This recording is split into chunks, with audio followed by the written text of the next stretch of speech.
Your Majesty, the King Abdulaziz Al-Saad, the custodians of the two holy mosques, for convening this summit. I thank the Crown Prince and Prime Minister of the Kingdom. Your ladies and gentlemen, Your Excellencies, Salamu Alaikum. It is with profound sense of duty that I call before you as we work to end the Israeli-Palestinian conflict and realize the two-state solution. This is urgent and very urgent. Conflict in Palestinian homeland has persisted for too long, inflicting immeasurable suffering on countless lives.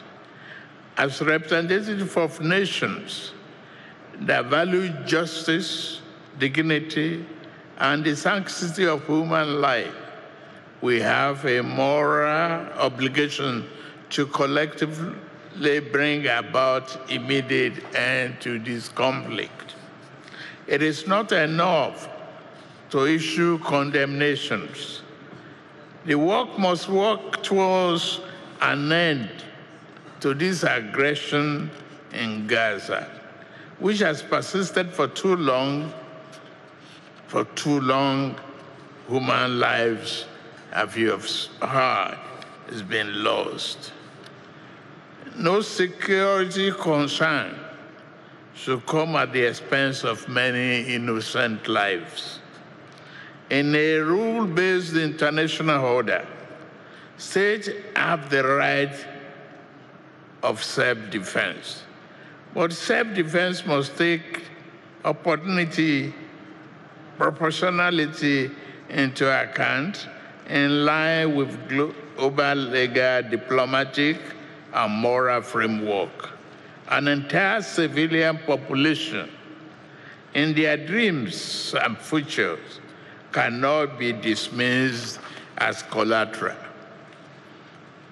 Your Excellencies, Your Royal Majesties, the two-state solution stands as a beacon of hope. I agree, representing the right of both Israelis and Palestinians to self-determination and peace.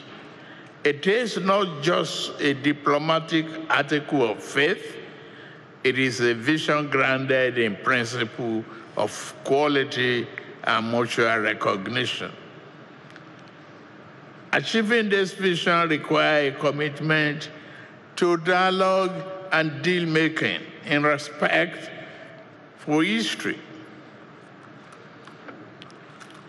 We know this conflict did not begin in October 2023. It can only be resolved through principled compromise based on appreciation of the proper context. The conflict in the cradle of history is so visceral that the ripples of this division spread far and quickly. The corrosive impact of images of endless violence repeated on a billion smartphones around the world is huge.